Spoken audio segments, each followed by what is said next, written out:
আজকে 20 নম্বর পারা সূরা 20 নম্বর পারা পড়া হবে সূরা নামলের বাকি অংশ, সূরা কসস এবং সূরা আনকাবুত, এই কয়েকটি সূরা পড়া হবে। সূরা নামলের 62 নম্বর আয়াত আল্লাহ তাআলা বলেন, আম্মা ইউজিবুল মুত্তাররা ইযা দাআহু ওয়া ইয়াকশিফুস সুআ ওয়া ইয়াজআলুকুম খুলাফাআল আরদ। আল্লাহ ছাড়া কে আছে যে তোমাদেরকে বিপদ থেকে উদ্ধার করবে? বিপদগ্রস্ত ব্যক্তির দোয়া যাকে সাড়া দিবে, ওয়া ইয়াকশিফুস সু, এবং তার থেকে বিপদ দূরীভূত করবে কে আছে? ওয়া ইয়াজআলুকুম খুলাফাআল আরদ, এবং আল্লাহ তোমাদেরকে জমিনের প্রতিনিধি করবেন। ইলাহুম মাআল্লাহ, আল্লাহর সাথে কি অন্য কোন ইলাহ আছে? কলিলাম মা তাশকুরুন, তোমরা খুব কমই আল্লাহ তাআলার শুকরিয়া তাযাক্কারুন, উপদেশ গ্রহণ করো। কলিলাম মা তাযাক্কারুন। এই আয়াতের অধীনে তাফসীরের কিতাবে একটা ঘটনা আছে। তাফসীরের কিতাবের মধ্যে আছে যে একবার এক কুলি ছিল, খুব নেককার পরহেজগার কুলি। সে মানুষের আমানত গুলা যথাযথভাবে আপন আমানতদার মানে মালিকের কাছে পৌঁছায় দিত। একদিন সে এক ডাকাতের পাল্লায় পড়ছে। এই ডাকাত তার গাড়িতে উঠছে, উঠে বলছে, উটের গাড়ি হয়তো বা এরকম, বলছে যে তুমি আমাকে নিয়ে যাও, আমিও তোমার সাথে যাব একই পথে। কিছু দূর যাওয়ার পরে সে বলছে যে এই রাস্তা দিয়ে তাড়াতাড়ি যাওয়া যাবে, জঙ্গলের ভিতরে একটা রাস্তা দিয়ে। বলছে তুমি যেখানে যাবা, এই যে জঙ্গলের ভিতরে যে রাস্তা, সেই রাস্তা দিয়ে খুব তাড়াতাড়ি যাওয়া যাবে। তো ওই লোকটা বিশ্বাস করছে, আমানতদার। সে তাকে ওই জঙ্গলের ভিতর দিয়ে নিছে, নেওয়ার পরে দেখে যে এক পর্যায়ে গিয়ে রাস্তা শেষ, আর যাওয়ার কোনো রাস্তা নাই। আর ওইখানে কিছু মরা মানুষের লাশের মাথা টাথা পড়ে আছে। এটা দেখে তো সে ভয় পেয়ে গেছে, কিরে কোন জায়গায় নিয়ে আসলো আমার। পরে বলছে, আসলে আমি তোমার সাথে পথিক না, আমি ডাকাত। তোমার এখানে যে লাশগুলো দেখতেছো, এগুলো সব আমি মারছি। এভাবে মানুষদেরকে ভুল পথে এনে তাদের সম্পদ আত্মসাৎ করাই আমার কাজ। তো সুতরাং তোমারও একই অবস্থা হবে, তোমাকে আমি এখন মেরে ফেলবো এবং তোমার যে সম্পদ আছে সব নিয়ে যাব। তোমার জীবনের শেষ ইচ্ছা কি, তুমি পূরণ করে দাও। পরে সে বলছে, আমি 2 রাকাত নামাজ পড়বো।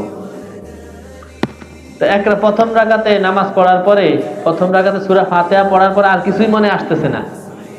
হঠাৎ এই আয়াত মনে আসছে, আম্মা ইউজিবুল মুত্তাররা ইযা দাআহু, কে আছে বিপদগ্রস্ত ব্যক্তির দোয়ায় সাড়া দেয়, ওয়া ইয়াকশিফুস সুআ, এবং তার থেকে বিপদ দূরীভূত করেন। আল্লাহ ছাড়া আর কে আছে? এই আয়াতটা পড়তেছে, আর পিছন থেকে একটা আওয়াজ হইলো, ওই যে ওই লোকটা ডাকাতকে কে জানে হত্যা করছে, এরকম একটা চিৎকার আওয়াজ শুনছে। তো তাড়াতাড়ি নামাজ সালাম ফিরিয়ে দেখে যে পিছনে ওই যে ডাকাত, সে মাটিতে পড়ে আছে, আর একটা লোক পাগড়ি পরা, জুব্বা পরা, দ্রুত গতিতে চলে যাচ্ছে। পরে সে কুলি বলতেছে, ভাই আপনি কে? আপনি এই বিপদে আমাকে সাহায্য করেন, আপনার পরিচয়টা বলে যান একটু। পরে বলছে, আমি ফেরেশতা। এই আয়াতের নিযুক্ত ফেরেশতা। যে কেউ বিপদে পড়ে এই আয়াত পড়বে, আমি তাকে সাহায্য করব। 20 পারার 62 নম্বর আয়াত, আম্মা ইউজিবুল মুত্তাররা ইযা দাআহু ওয়া ইয়াকশিফুস সুআ ওয়া ইয়াজআলুকুম খুলাফাআল আরদ ইলাহুম মাআল্লাহ কলিলাম মা তাযাক্কারুন। সূরা নামলের 82 নম্বর আয়াতে আছে কিয়ামতের একটা আলামত, বড় বড় আলামতগুলা, দাজ্জাল এর আগমন, ঈসা আলাইহিস সালামের আগমন, ইয়াজুজ মাজুজ বের হবে, সূর্য পূর্ব দিক থেকে উঠবে, এরপরে ভূমিকম্প হবে। এর মধ্যে একটা আলামত হচ্ছে জমিনের থেকে একটা প্রাণী বের হবে। পৃথিবীর কোনো প্রাণীর সাথে এটার মিল না। অদ্ভুত এক প্রাণী জমিনের নিচ থেকে বের হবে। তার হাতে মুসা আলাইহিস সালামের লাঠি থাকবে, সুলাইমান আলাইহিস সালামের আংটি থাকবে। এই প্রাণী যারা ঈমানদার, তাদের কপালে ওই লাঠি দিয়ে ঈমানের চিহ্ন দিয়ে দিবে, আর যারা কাফের তাদের কপালে কুফরের চিহ্ন দিয়ে দিবে। এই আয়াতে ওই প্রাণীর দিকে ইশারা আছে। ওয়া ইযা ওয়াকাল কাওলু আলাইহিম আখরাজনা লাহুম দাব্বাতাম মিনাল আরদ তুকাল্লিমুহুম। এই প্রাণী যখন কিয়ামতের ফয়সালা হয়ে যাবে, আল্লাহ তাআলা বলেন মাটির নিচ থেকে একটা প্রাণী আমি বের করব, যেটা মানুষদের সাথে সরাসরি কথা বলবে। ওই প্রাণীটা আন্নান নাসা কানু বিআয়াতিনা লা ইউকিনুন, কিন্তু মানুষ আমার নিদর্শন, আমার এই কুদরতগুলোর উপর ঈমান আনে না। এটা কিয়ামতের যে আলামতটা, এইটা এখানে আছে। গত সূরা কাহফে ইয়াজুজ মাজুজের কথা সেখানে আছে, ইয়াজুজ মাজুজ যে আসবে কিয়ামতের আগে। আর এই দাব্বাতুল আরদ এর কথা আছে সূরা নামলের 82 নম্বর আয়াতে, জমিন থেকে বের হবে অদ্ভুত এক প্রাণী। সূরা নামলের পরে সূরা কসস পড়া হবে। সূরা কসসের মধ্যে নবীদের ঘটনা, বিশেষ করে ঈসা মুসা আলাইহিস সালামের ঘটনা বিস্তারিত আছে। কসস মানে গল্প, যেহেতু মুসা আলাইহিস সালামের ঘটনা আছে, অন্যান্য নবীদেরও ঘটনা আছে, এজন্য এখানে এই সূরার নামকরণ করা হয়েছে সূরাতুল কসস। এখানে মুসা আলাইহিস সালাম যে ফেরাউনের বাবুর্চিকে এক ঘুষি দিয়ে মেরে ফেলছেন সেই কথা আছে। ফালাম্মা আরাদা আন ইয়াবতিশা বিল্লাযী হুয়া আদুউল লাহুমা, এরপরে যখন তার এই অপরাধ প্রকাশিত হয়ে যায়, জানতে পারে, তখন তিনি মিশর থেকে মাদায়েন চলে যান। তো ফেরাউনের রাজত্ব ছিল মিশরে, আর মাদায়েন ছিল ফেরাউনের ক্ষমতার বাহিরে। সেখানে নবী ছিলেন শুআয়ব আলাইহিস সালাম। সেখানে গিয়ে দেখেন ওয়াজাদা মিন দুনিহিমা ইমরাতাইন তাদুদান, শুআয়ব আলাইহিস সালামের দুই মেয়ে তারা এক পাশে দাঁড়ায় আছে। আয়েশা বলতেছে, এই তোমরা এখানে দাঁড়ায় আছো কেন? বলছে, আমরা আমাদের রাখালদেরকে পানি পান করাবো। আমাদের আব্বা অনেক বৃদ্ধ লোক, আবুনা শাইখুন কাবীর, উনি আসতে পারে নাই, তো আমরা এই রাখালগুলা চলে গেলে আমরা পানি পান করাবো। তো উনি মুসা আলাইহিস সালাম নিজেই পানি পান করায় দিয়েছেন। তো এই মেয়েরা গিয়ে শুআয়ব আলাইহিস সালামকে বলছে, শুআয়ব আলাইহিস সালাম জিজ্ঞাসা করছে, প্রতিদিন আসতে তো তোমাদের প্রায় মাগরিব চুই চুই হয়, আজকে এত তাড়াতাড়ি তোমরা চলে আসলা?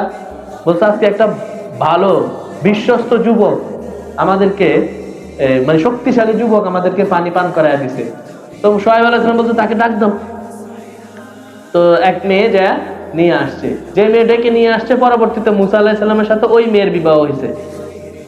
মুসা আলাইহিস সালাম আসার পরে পুরা ঘটনা খুলে বলছে যে ফেরাউনের এখানে ওনাকে নির্যাতনের শিকার হয়েছে, একজনকে রাগে হত্যা করছে, পরে ফেরাউন ওনাকে হত্যা করার জন্য লোক পাঠাইছে, পরে আমি পালায়া মাদায়েন চলে আসছি। তো উনি বলছেন, এখানে তুমি থাকো, এখানে ফেরাউনের কোনো কর্তৃত্ব নাই। ওনার এক মেয়ে বলছে যে এটাকে আমাদের কাজের লোক হিসেবে রেখে দেন। ইন্না খায়রা মান ইস্তাজারতা লাকাউইয়ুল আমিন, এই লোকটা শক্তিশালী এবং বিশ্বস্ত। এই কোরআনের এই তাফসিরে আছে, কর্মচারীর মধ্যে এই দুইটা গুণ থাকতে হয়, একটা হলো বিশ্বস্ত হইতে হয়, একটা হলো শক্তিশালী হইতে হয়। তো এই দুইটা গুণ মুসা আলাইহিস সালামের মধ্যে ছিল। বিশ্বস্ত কিভাবে? যখন ওই মেয়ে তাকে নিচ্ছিল, তো বাতাসে তার পায়জামার কিছু অংশ উড়ে উপরে উঠতেছিল। তো একটা মেয়ের সতর দেখা, শরীরের অংশ দেখা, এটা তো পয়গম্বর উনি করবেন না। তো বলছেন, তুমি আমার সামনে চলো না, তুমি আমার পিছনে চলো, রাস্তার মোড় ঘুরলে তুমি পাথর মেরে আমাকে বুঝাবা যে রাস্তা এই দিকে গেছে না, ডানে গেছে না বামে গেছে, কারণ তুমি আমার সামনে থাকলে তোমার বাতাসে তোমার শরীরের অংশ আমি দেখতে পারি। তো ওইখান থেকে মেয়েটা বুঝছে না, ছেলেটা তো ভালো বিশ্বস্ত। তো উনি বলছেন যে এই ছেলেটা বিশ্বস্ত এবং শক্তিশালী। তো 8 বছর বা কোনো রায়ত আছে 10 বছর উনি ওইখানে রাখালি করছেন, শুআয়ব আলাইহিস সালামের ছাগলগুলাই করছেন। পরবর্তীতে উনি এখান থেকে শ্বশুর বাড়ি থেকে চলে আসছেন। আসার পথেই আল্লাহ তাআলা ওনাকে তুর পাহাড়ে ডাক দিয়ে নিয়ে যান, নবুয়তি লাভ করেন সেখানে। এই ঘটনাগুলো এখানে আছে। এবং ফেরাউন যে আল্লাহকে দেখার জন্য প্রাসাদ নির্মাণ করছে, ফেরাউন তার মন্ত্রীকে বলতেছিল, ক্বালা ফিরআউনু আইয়ুহাল মালাউ মা আলিমতু লাকুম মিন ইলাহিন গায়রি, আমি ছাড়া আর কোনো ইলাহ তোমাদের নাই, এরকম ভাবে সে মানুষদেরকে বুঝাইতো। ফাআউকিদ লি ইয়া হামানু আলা তিনি ফাজআল লি সারহান, ফেরাউন বলছে যে মাটি দিয়ে, তার হামান ফেরাউনের মন্ত্রী ছিল, যে মাটি দিয়ে তুমি ইট বানাও এবং একটা বিরাট বড় বিল্ডিং বানাও, বিল্ডিং এর উপরে উঠে আমি মুসার রবকে দেখবো। কত বড় গাধা! যারা আল্লাহকে মানে না, কাফের, এদের মগজ আসলে মগজ বলতে কিছু না, সব গোবর। দেখেন না, আমরা খাই দুধ আর খাই গরুর মুখ। ইন্ডিয়া আমরা খাই গরুর গোস্ত, আর গরুর গোস্ত খায় না, খায় গরুর গোবর। কি মানুষ এগুলা! ওইরকম ফেরাউন ওই টাইপেরই। তো বলছে যে আমি লাআল্লি আত্তালিউ ইলা ইলাহি মূসা, একটা বিল্ডিং বানাও, আমি বিল্ডিং এ উঠে মুসার রবকে দেখবো। কত বড় গাধার গাধা! সে বলে আসমানে পর্যন্ত বিল্ডিং বানাবে। তো বিল্ডিং বানাইছে, অনেকটুকু উঠার পরে আল্লাহ তাআলা একজন ফেরেশতাকে পাঠাইছেন। এক ফেরেশতা আইসা এক বাড়ি দিয়ে 3 টুকরা করছেন তার বিল্ডিংকে। বিল্ডিং এর এক অংশ পড়ছে সমুদ্রে, এক অংশ পড়ছে যে সৈন্যরা বানাইতেছিল, সেই সৈন্যর গায়ে সব মারা গেছে, বিল্ডিং এর তলে চাপা পড়ে। আর এক অংশ তার আপন জায়গায় খাড়া ছিল। আল্লাহ তাআলা বলেন ওয়াস্তাকবারা হুয়া ওয়া জুনুদুহু ফিল আরদি বিগাইরি হক, সে এবং তার সৈন্যরা অন্যায়ভাবে জমিনে ফাসাদ সৃষ্টি করেছিল, অহংকার করেছিল এবং তারা মনে করত যে আমার কাছে তাদের ফিরে আসতে হবে না। এরপরে এখানে কারুনের ঘটনাও আছে। মুসা আলাইহিস সালাম যখন যাকাত দিতে বলছেন, সে যাকাত দেয় নাই, এই সূরার মধ্যে আছে। এবং 56 নম্বর আয়াতে আছে আল্লাহ তাআলা বলে ইন্নাকা লা তাহদি মান আহবাবতা ওয়ালাকিন্নাল্লাহ ইয়াহদি মান ইয়াশা, হে নবী আপনি যাকে ইচ্ছা তাকে হেদায়েত দিতে পারবেন না, হেদায়েত আমি আল্লাহ যাকে চাই তাকে দেব। এই আয়াতটা নাযিল হয়েছে যখন রাসূলের চাচা আবু তালেব ইন্তেকাল করে। রাসূল অনেক কষ্ট পান যে আমার চাচা আমাকে এত কোলে পিঠে করে মানুষ করছে, আমাকে আমার জন্য এত ত্যাগ স্বীকার করছে, সেই চাচা কালেমা পড়লো না, কালেমা না পড়ে মারা গেছে। তো রাসূল অজরে কাঁদতেছিলেন, অনেক ব্যথা পাইছেন রাসূল। তখন আল্লাহ তাআলা এই আয়াত নাযিল করছেন যে আপনার চাচা হইলেই যে আপনি হেদায়েত দিয়ে দিবেন এটা আপনি পারবেন না। নূহ আলাইহিস সালাম তার ছেলে কেনানকে হেদায়েত দিতে পারে না, ইব্রাহিম আলাইহিস সালাম তার পিতা আজরকে হেদায়েত দিতে পারে নাই, এরপরে লূত আলাইহিস সালাম তার স্ত্রীকে হেদায়েত দিতে পারে নাই, আদম আলাইহিস সালামের ছেলে কাবিল পথভ্রষ্ট হয়েছে। তো হেদায়েত তো তাদের হাতে, নবীদের হাতে আমি দেই নাই, হেদায়েত আমি আল্লাহর হাতে, আমি যাকে ইচ্ছা তাকে দেব। আপনার কাজ হলো দাওয়াত দেওয়া, আপনি দাওয়াত দিবেন, ব্যাস আপনার দায়িত্ব শেষ। এখন আপনি পেরেশান হওয়ার কি আছে, আপনি তো তাকে দাওয়াত দিছেনই। ইন্নাকা লা তাহদি মান আহবাবতা, ঠিক আমাদেরও দায়িত্ব নামাজের কথা বলা, না আসলে সেটা তার হিসাব সে দিবে। আমার দায়িত্ব হলো ভাই আমি আসতেছি নামাজে, ভাই আসেন নামাজে যাই, না আসলে তার উপর রাগান্বিত হওয়া, ঝগড়া করা, মারামারি করা, এটা আমাদের কাজ না। তো কারুনের ঘটনাও আসছে, ইন্না কারুনা কানা মিন কওমি মূসা, আল্লাহ তাআলা বলেন কারুন ছিল মুসার সম্প্রদায়ের লোক, অর্থাৎ মুসা আলাইহিস সালামের চাচাতো ভাই। ফাবাগা আলাইহিম ওয়া আতাইনাহু মিনাল কুনুজ, আল্লাহ তাআলা বলেন আমি তাকে এত সম্পদ দিয়েছি, মা ইন্না মাফাতিহাহু লাতানু বিল উসবাতি উলিল কুওয়া, যেই সম্পদের শুধু চাবিগুলো শক্তিশালী এক দল জামাত এটাকে বহন করতে হইতো, শুধু চাবি, ধন সম্পদের চাবি 70 জন যুবক শুধু চাবিগুলা বহন করতে হইতো, এত চাবি ছিল তার ধন সম্পদ গুডাউনের। কিন্তু তাকে যখন যাকাতের কথা বলা হইলো তখন বলছে হ্যাঁ যাকাত কি এটা আল্লাহ দিছে, ইন্নামা উতিতুহু আলা ইলমিন ইনদি, এটা আমি আমার মেধা খাটাইয়া আমার বুদ্ধি দিয়ে আমি এই সম্পদ জমা করছি, এই সম্পদ কামাইছি, আল্লাহ দেয় নাই তো আমাকে, নাউজুবিল্লাহ, এই কথা বলে ফেলছে। তখন আল্লাহ তাআলা পরে আল্লাহ তাআলা তার এই কথার কারণে এবং মুসা আলাইহিস সালামকে অপবাদ দিয়েছে একটা বেশ্যানারী দিয়ে, আল্লাহ তাআলা তাকে ফাখাসাফনা বিহি ওয়া বিদারিহিল আরদ,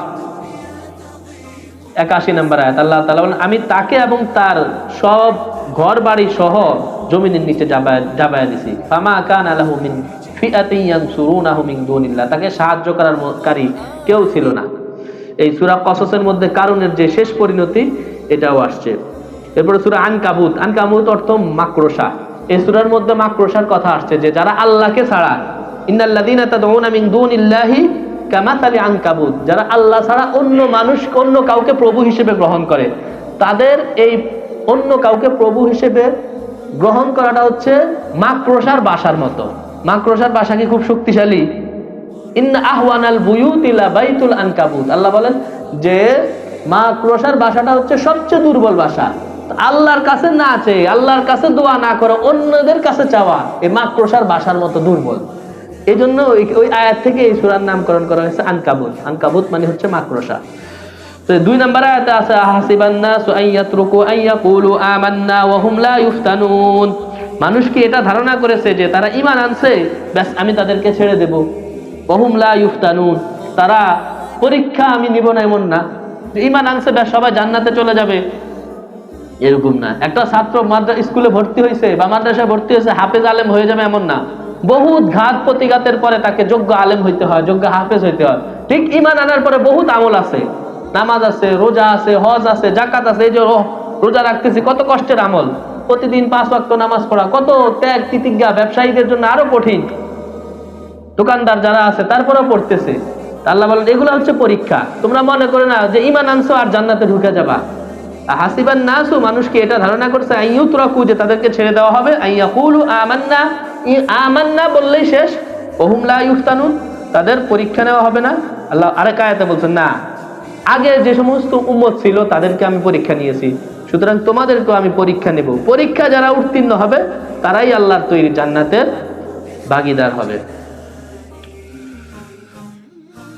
ওই যে 41 নম্বর আয়াতে আছে, মাসালুল লাযিনা ইত্তাখাযু মিন দুনিল্লাহি আউলিয়া, যারা আল্লাহকে ছাড়া অন্য কাউকে অভিভাবক হিসেবে গ্রহণ করে। ইহুদিরা, এরা উজাইর আলাইহিস সালামকে আল্লাহ বলে, আল্লাহর বেটা বলে।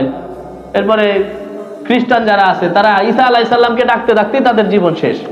ইয়া ঈসা, মরিয়ম আলাইহিস সালামকে তারা প্রভু হিসেবে গ্রহণ করছে, মরিয়ম আলাইহিস সালামকে তারা প্রভু মানে। তিত্ববাদ তাদের ভিতরে, যে আল্লাহ একজন প্রভু, ঈসা আলাইহিস সালাম আরেকজন প্রভু, মারিয়াম আলাইহিস সালাম নাউজুবিল্লাহ আরেকজন প্রভু। এরকম তিত্ববাদ তাদের ভিতরে আছে, যে তিনজন প্রভু। এর কারণে আল্লাহ বলেন, যারা আল্লাহকে ছাড়া অন্যকে প্রভু হিসেবে গ্রহণ করে তাদের দৃষ্টান্ত হচ্ছে কামাসালিল আনকাবুত, মাকড়সার মতো। ইত্তাখাযাত বাইতা, সে ঘর বানায়। ওয়া ইন্না আহওয়ানাল বুয়ুতি লাবাইতুল আনকাবুত, আর ঘরের মধ্যে সবচেয়ে দুর্বল ঘর হচ্ছে মাকড়সার ঘর। একেবারে ছোট্ট চিকন চিকন তার দিয়ে যে কোনো সময় হালকা বাতাসে এটা ভেঙে চুরমার হয়ে যায়। তা আল্লাহকে ছাড়া যারা অন্যদেরকে ডাকে, অন্যদের কাছে দোয়া করে, অন্যদের কাছে চায়, তাদের এই আশ্রয়টাও এরকম দুর্বল। লাউ কানু ইয়ালামুন, যদি তারা জানতো। আল্লাহ তাআলা আমাদেরকে আল্লাহ তাআলার এই বাণীগুলো ভালোভাবে বোঝার এবং সেই অনুযায়ী আমল করার তৌফিক দান করুন। দাঁড়িয়ে কত সুন্দর।